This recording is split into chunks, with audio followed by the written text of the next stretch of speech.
اچھا، دوسرا سوال یہ ہے کہ آپ کے 28 نومبر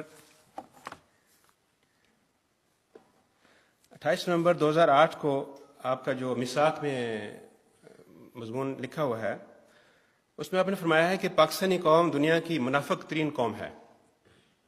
میرا سوال یہ ہے کہ آپ کی جو حدیث لکھی ہے اعمالکم اموالکم، اس کی روشنی میں کیا اللہ تعالیٰ اس منافق ترین قوم کو خلیفہ عطا کر دے گا؟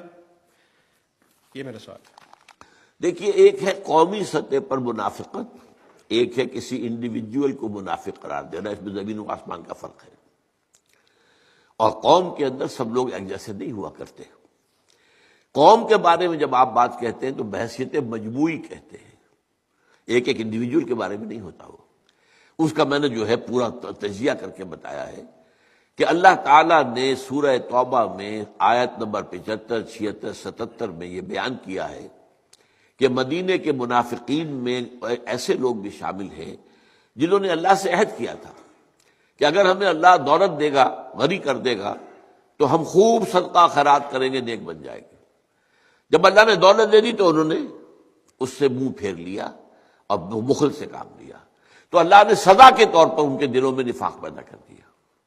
یہ ہے وہ قانون اللہ کا ابدی قانون جس کے تحت بحثیت مجموعی یہ قوم منافق بن چکی ہے، اس لیے کہ اس نے وعدہ کیا تھا اللہ سے، اللہ ہمیں پاکستان دے یا ہمیں ایک ملک دے اور انگریز کے بعد ہمیں ہندو کی غلامی سے بچا لے، ہمیں ایک آزاد خطہ دے تو ہم یہاں پہ تیرے دین کا بول بالا کریں۔ اللہ نے کر دیا اور معجزے کے طور پر کیا ہے۔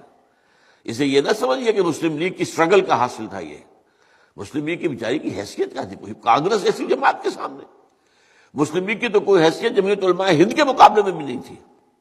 یہ تو اللہ کی طرف سے خاص معاملہ ہوا ہے اور اسلام کے نام کی وجہ سے ہوا، لہذا اللہ نے دے دیا اور ہم نے پھر ملک نافذ نہیں کیا تو سزا مسلط ہے۔ اب اس کا ثبوت کیا ہے کہ آپ جو حدیث میں آتا ہے کہ منافق کی 3 نشانیاں ہیں، بولے تو جھوٹ بولے، وعدہ کرے تو وعدہ خلافی کرے، اور امین بنا دیا جائے تو خیانت کرے۔ آپ کے ہاں جو جتنا بڑا ہے الا ماشاءاللہ اتنا ہی بڑا جھوٹا، جھوٹوں کے بادشاہ بیٹھے ہوئے۔ ابھی ایک شہباز شریف نے جھوٹوں کا آئی جی کہا ایک شخص کو، میں تو بادشاہ کہتا ہوں، اور خود نواز شریف جھوٹوں کے بادشاہ ہیں۔ کتنے عرصے تک کہتے رہے میرا کوئی معاہدہ نہیں، کوئی معاہدہ نہیں، کوئی معاہدہ نہیں، وہ پھر بعد میں معاہدہ نکل آیا۔ اور جو ہمارا صدر ہے اس وقت، اور ویسے بھی جو جتنا بڑا اتنا بڑا وعدہ خلاف ہے، اور ہمارا صدر تو اس وقت وہ ہے، آپ اندازہ کیجئے جمہوریہ اسلامیہ پاکستان کا جو کہتا ہے کہ وعدہ پورے کرنے کے لیے تھوڑے ہوتے ہیں، کوئی قرآن اور حدیث ہے؟ اور خیانت جو ہوئی ہے اس ملک کے اندر اس کا تو کوئی جواب ہی نہیں ہے۔ بلین آف ڈالرز جو ہیں آپ کے، وہ باہر جا کر جمع کروا دیے گئے، اتنی خیانت ہوئی۔ تو بحثیت مجموعی اس قوم پر جو ہے منافقت طاری ہے۔ اچھا، اب جب قوم وہ تھی مکے کی، وہ بحثیت مجموعی شرک میں غرق تھے، تو شرک کے اندر غرق قوم کو بھی اللہ نے نکالا ہے اس دعوت کے ذریعے سے جو محمد الرسول اللہ صلی اللہ علیہ وسلم نے، اور پھر آپ کے ساتھی جو ایمان لایا وہ داعی بن گیا۔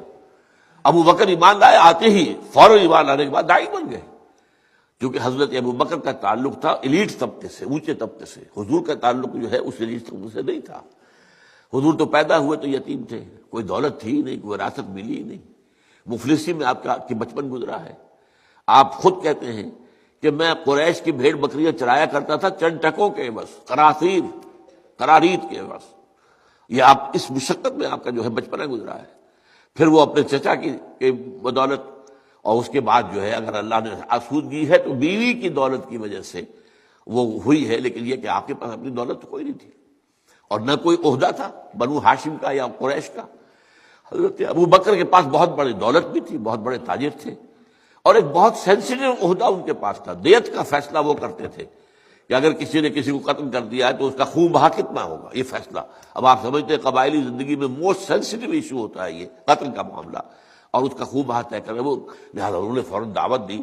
تو عشرہ مبشرہ میں سے 6 افراد ہوئے جو حضرت ابوبکر کی دعوت سے ایمان لائے۔ تو اسی معاشرے کے اندر سے لوگ نکلیں گے اور اس منافقت کا پردہ چاک کریں گے، توبہ کریں گے، اپنی اصلاح کریں گے، اگر اللہ کو منظور ہے۔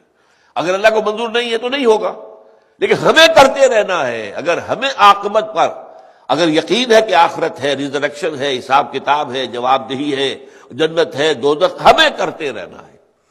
تو ان دونوں چیزوں کو گڑبڑ نہ کیجیے۔ امکان ہے یا نہیں ہے، ہمیں کرنا ہے، اور یہ ہے out of sense of duty.